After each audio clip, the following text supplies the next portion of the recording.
Bill talked about this drunk guy a lot, actually. I forgot he was in this episode. Apparently this guy, I just threw my papers away. Whatever his actor's name was, Bill admired him a lot. He's in a lot of episodes, if you noticed.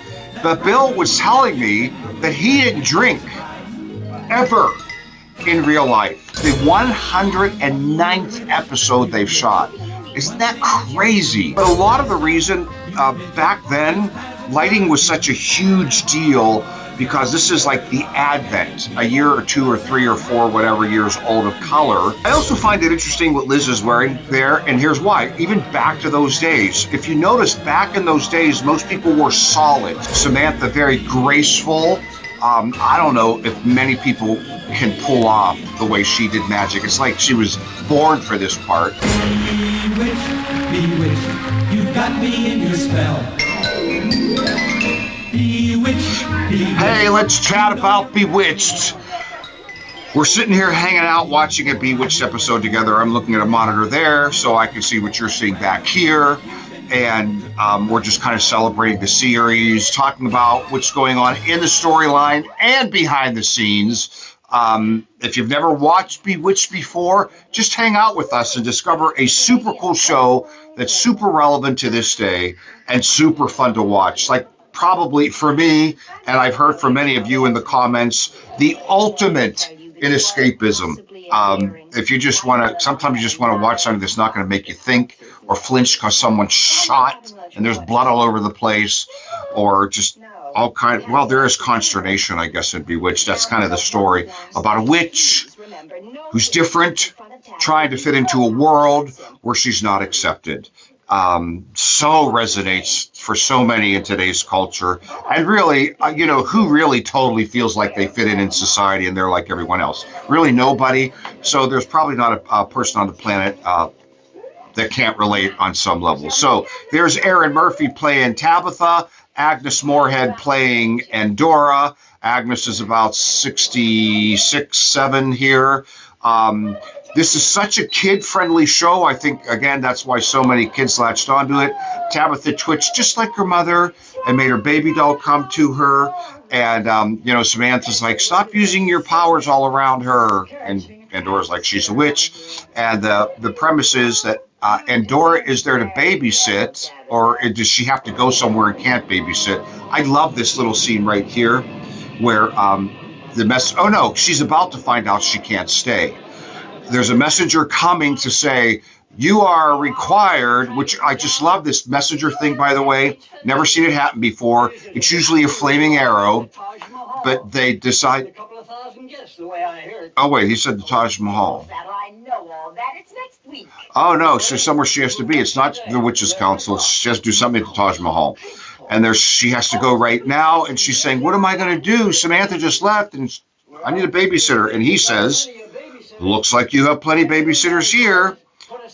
Such a fun episode for a kid to watch, my point being, so many of us latched onto him as kids because of these very kid-friendly storylines that we could relate to. Imagine what kid, I know I did, has not imagined turning their toys into magical creatures. By the way, I had a comment once. Could you just do something about all the different arm motions used to do their magic there? It's actually fascinating if you really look at it, because the males and the females have very different arm motions. So Endora, of course, very flourishing, very big, very dramatic. Samantha, very graceful. I don't know if many people can pull off the way she did magic. It's like she was born for this part. But the guys only did things like this, like the messenger just did something like this, and Arthur did that, and Maurice, or they'll do something like this. So the men don't do any big flourishing in Bewitched. I mean, you certainly can. You can flourish all you want, male or female.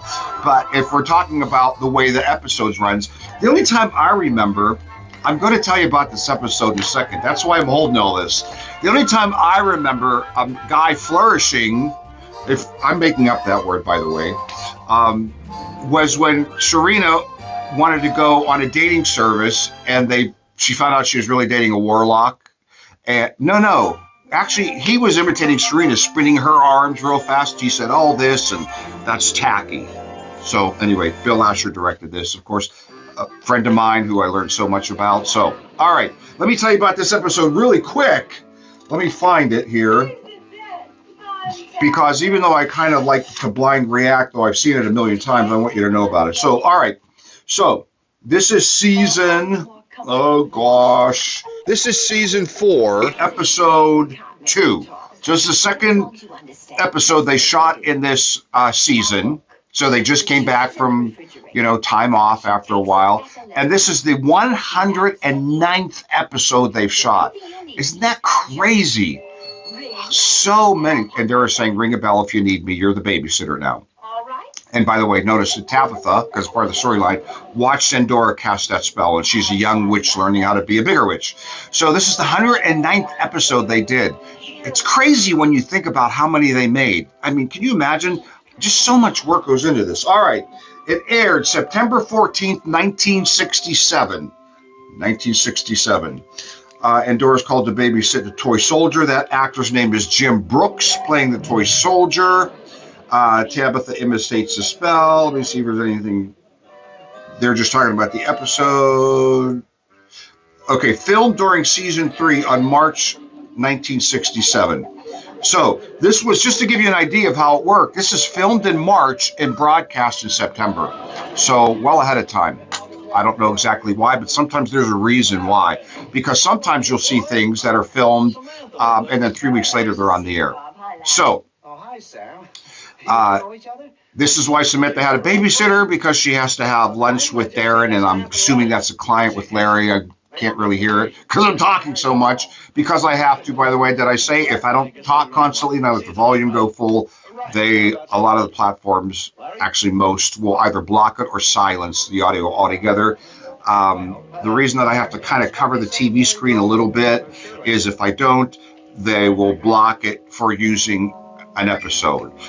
So believe it or not, we're within copyrights here. We're like pushing the envelope, but we're not showing the whole episode, and we're not ever bringing the sound full or it gets flagged. So that's why we're able to hang out and watch these together. All right, so a little random thing about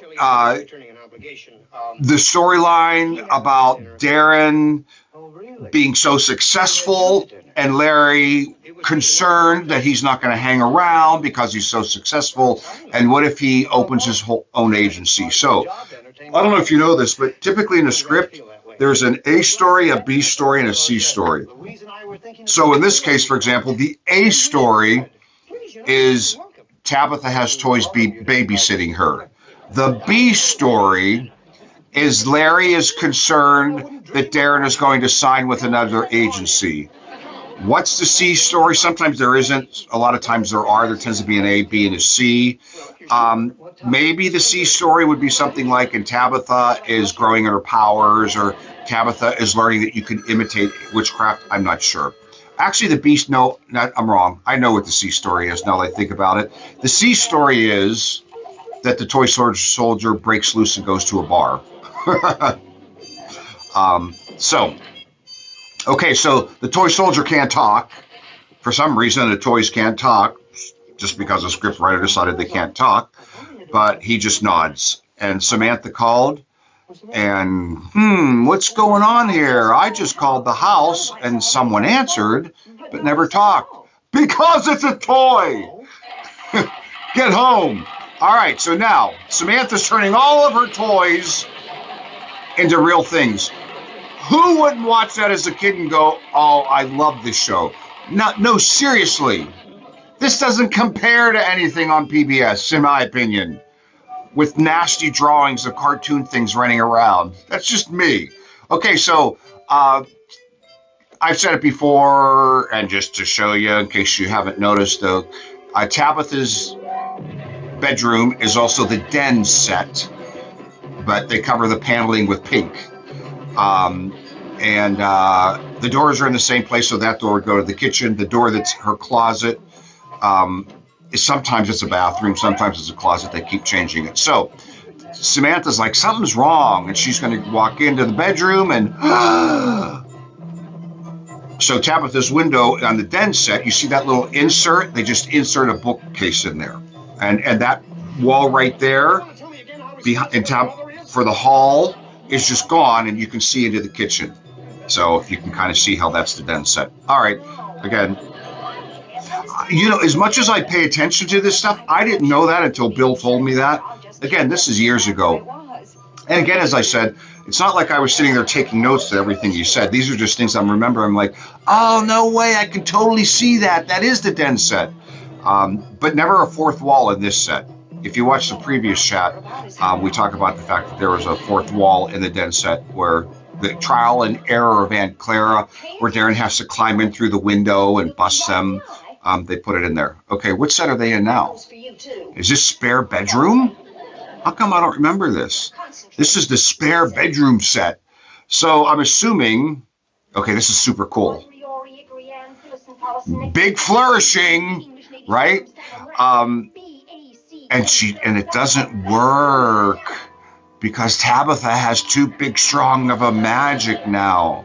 How come I never noticed that spare bedroom set? So that looks like the Stevens room. So he's coming out of the bathroom, I'm going to assume. Let me see that wall.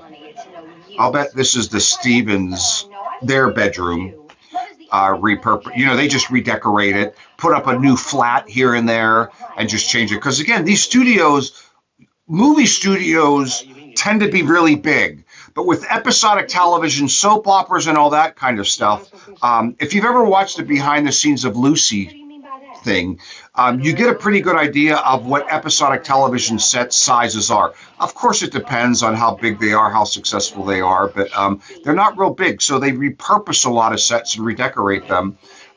In most of the later episodes, the Kravitz's living room is Samantha and Darren's bedroom. It's just their bathroom now is their front door, and where the windows are, they insert bookcases. So they just do that stuff a lot. But a lot of the reason back then, lighting was such a huge deal because this is like the advent, a year or 2 or 3 or 4, whatever years old of color. And it just took so much light to shoot on color film that were expensive, costly, timely to move. So if you could just hang the lights, let's just take the den. If you could light the den, and if you're ever on a set or if you work in this industry, there's nothing worse than waiting for them to relight something because it takes forever. Because those people are typically very fastidious, as they should be, because lighting means everything. So if you could repurpose those lights mostly, and the place you have in the studio for, I'm looking at Larry's house, which changes all the time too. If you can repurpose those and not have to change lighting, it saves a lot of time. So that's Casey Rogers. I did meet her. I've talked about that before. Very nice woman. I've said a million times, they all wore their own clothes. So those two right there bring their own clothes in. Though it seems like Larry brought his own clothes in all the time. Does Larry hardly ever not wear that exact same gray suit? By the way, let me tell you something about these two. So if you remember, I think on my past chat, I talked about the fact that a friend of mine called and said, hey, I'm having lunch with Casey today. Do you want to come? Casey as in the actress who played Louise Tate. And I'm like, of course I want to come. And I was telling him, I said, hey, I'm doing this thing called Bewitched Chat. And I just talked about the fact that you and I had lunch with Casey. And he said, did you talk about the fact that she said, Larry, how do I say this right? Yikes. That David liked to drink and was very handsy? I said, I don't remember. But again, I wasn't sitting there with a notepad. And I was probably asking her all about what was it like on the show and all that stuff. But apparently she said, no thanks. I know the number. David was very touchy-feely with her. I mean, I don't think who knows? Maybe today it could be legally something bad.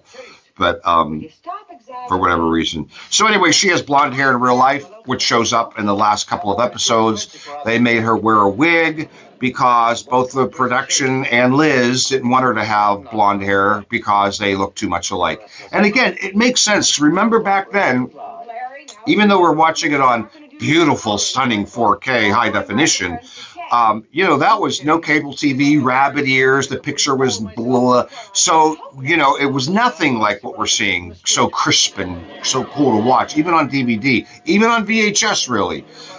So you can imagine that in a shot that's not super tight, if you have a blonde Liz and a blonde Casey standing next to each other, you'd be like, which one's Samantha, which one's Louise, you know? So you do have to delineate kind of like that. It is kind of important. All right. I also find it interesting what Liz is wearing there, and here's why. Even back to those days, if you notice, back in those days, most people wore solids because there just wasn't the crispness and definition to kind of separate colors and separate patterns. If it got too busy, video, especially broadcast, would kind of vibrate and all kind of nasty things would happen. See how everyone's wearing solid colors for the most part. And it's just always like that, even with what Liz is usually wearing. So it's pretty rare you see those funky 1960s patterns showing up, but I guess every now and then again they did. Okay, so here he comes. That's in the studio because you can see the cheese ball tarp back there, backdrop. And this is really cool. I don't know, the writers were really cool. So he's looking in there, and of course every time the difference between Larry and Darren is Larry sometimes busts everything, but somehow they always manage every single time. Larry, you didn't see that. Why do you think you saw that? Because you were drunk. So, and that's going to happen in this episode. You didn't really see that. But the really cool part, the B storyline, is Larry's going to have this conversation with a toy soldier that doesn't talk. And he's going to say, are you from another, there we go. Are you from another agency? Yeah. Is Darren trying to hire you to work for his agency? Yeah. He just keeps going like this. He answers yes to every question. There's a culture out there that, and I've been to their country, I'm not going to say it because I don't mean this in a negative way at all, but that's really cool. And I love the sound effects. They've always got the sound effects. Every time you ask them something, they go like this. It's not yes and it's not no. It's like back and forth. Do you have water? Can I have a bottle of water? And you're like, what does that mean? So anyway, that just reminded me of this. I'm going to get myself in trouble. Oh, well, I really don't mean that in a bad way. It's just a culture thing, you know. And it just reminds me of that. Every time Larry asks him something, he goes like this. But the best part is, which gets up to the C storyline, Larry's going to say, don't work for him, work for me. Come with me. And he's going to take this toy soldier in his car down to the corner bar, and they're going to pound a few, which I'm guessing the toy soldier is going to pound nothing, and talk about it. The costumes for this are pretty good, by the way. I can't wait to do a Bewitched chat on two things, if these keep going, where sometimes it's like, guys, couldn't you do a little better than that? And those are, I mean, like really bad. The Macedonian dodo bird, it just bummed me it was so cheeseball. No, there are three. That's number 3 in terms of worst. Then the second worst was the flying saucer one with the dog costumes, like cheeseball dog Halloween costumes that are like aliens from another planet. But the worst, the absolute worst, where they should have had it done by now, or down, either season 7 or 8, is the Loch Ness Monster when Serena goes to the cave. Oh my gosh. That's like worse than home video. Whatever. All right. Now that I've been bitter and complained. So here Larry is getting tossed at that same neighborhood bar. I wonder if that was their set. Because, you know, if you needed something special, you would rent sets. But they sure do use this bar set a lot with the cheeseball plastic flowers leaves behind them. Again, remember, it wasn't high definition back then. You could get away with a lot. Though, my grandmother had a lot of cheeseball flowers around her house, including outside. So cheeseball plastic flowers, when I think about it, there probably weren't silk flowers back then, right? So, okay. Bill talked about this drunk guy a lot, actually. I forgot he was in this episode. Apparently this guy, I just threw my papers away. Whatever his actor's name was, Bill admired him a lot. He's in a lot of episodes, if you noticed. But Bill was telling me that he didn't drink ever in real life. And he didn't have any idea what it was really like to feel drunk. But that actor was the best actor that Bill knew who could play a drunk guy in the comedic sense. Isn't that fascinating? Never had a drink in his life, never been drunk in his life. But yet he's doing that. Okay, so here comes Dick to bust them all. And see, of course, Larry's tossed, and the best is coming up when Samantha's going to do her woozy on him. Again, this show did comedy very well, and I think the reason this show did comedy so well is not only that it was written so well, but that it was acted so well. Okay, so Larry has said, "Is your name Max?" And he's like this, and Darren, and it's so hard for me to separate their actor names from their character names. Larry says to Darren, "I'm talking to Max." And Darren's like, "Max?" There's the drunk guy who's never been drunk, playing drunk. That bartender also had a pretty cool gig, too, because he's often, not always, but almost always, the bartender. I mean, can you imagine getting your call from your agent? "Bewitched wants you to be a bartender again." "I'll take it. I need the money." A couple of weeks later, "Bewitched called again. They want you to be the bartender again." "I'll take it." And he did have some decent lines every now and then, some decent scenes when Darren would go there to get drunk because he just can't handle being married to a witch. All right, so now here's David playing drunk, which according to Casey, he was a lot. Not like bad, though. Not from what I understand, to the point where he couldn't do his job. But he pounded them. In that suit, did they ever clean that suit? Did they ever wash that suit? Yes, they did, I'm sure. So there's the bartender, there's the drunk, all regulars. So they would be called regular day. That's what they would actually be called, regulars. They're day players. They just show up for a day or two or three, whatever is necessary. In their case, a day. I'm sure this is just one day. They're a day player. Show up for the day. You're the bartender. You're the drunk. And the three of the leads will be there, Dick and Liz and David. And, "Oh, yeah, I worked with them before. They're cool." Or, "Oh, no, I got to work with that one again." All the stuff that happens. Okay. So Darren's now telling Samantha that the whole storyline. Larry thinks I am, trying to open my own agency, and he thinks this guy's name's Max, and I'm trying to hire him away. This is so cool right here. I love this scene. So now Larry's talking to Max. Toss. Samantha's going to go, "So cool." Turn it back into a toy. And now, as always, "Larry, none of that really happened. You're just drunk." He goes, "Oh, I am just drunk. I need to go home." So watch this. This is super cool. Super cool. I want you to tell. And he's still going in his drunk state, talking to him. "You mean I've been talking to a toy this whole time?" "Yeah, and that toy walked right next to you all the way down to the bar." So, and now they got their stupid faces on. I've spent the whole evening talking to a toy soldier. I've been talking to a toy soldier, and he's playing a drunk very good as well. So, I mean, let's face it, he did a great job as Larry. Did anyone ever think that's not Larry Tate? And by the way, he's way younger than you think. So in the first year, he was 43. So what is this, season 3, 43, 4, 5, 6? He's only 46 there. I'm not saying he looks old, but, we've all heard that over the decades, because this is 60 years ago, 60 years, that we are aging more slowly, or maybe we're just more health conscious or whatever. But I would think he's supposed to be playing like a early 60s guy. Am I right or wrong? But in real life, he's only 47. So now we're back. This is going to be the closing scene.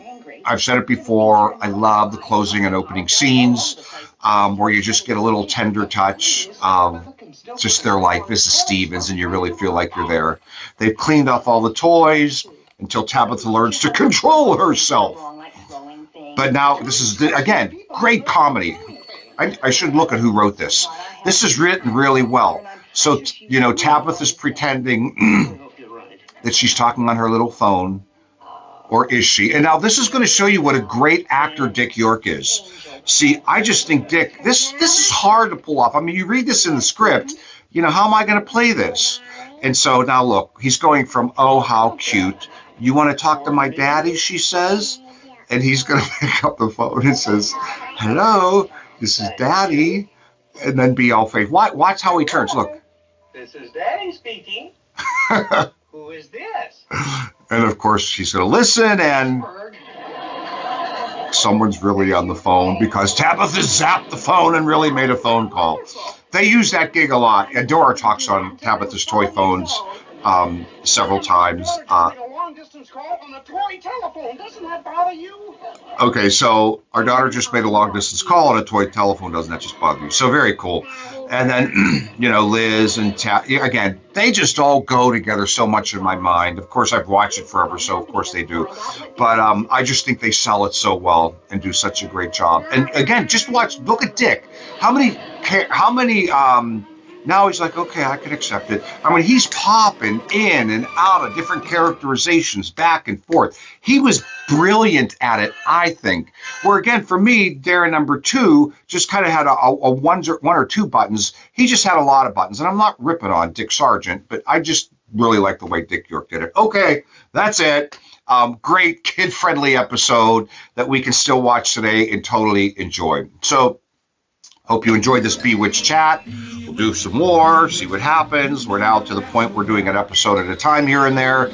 And sometimes we push a couple together and just kind of do a theme like mostly a holiday. So as we always say, keep the magic alive.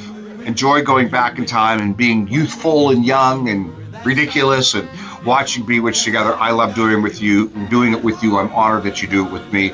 And I will see you next time. Make your life magical. Take care. I never thought my heart would be happy.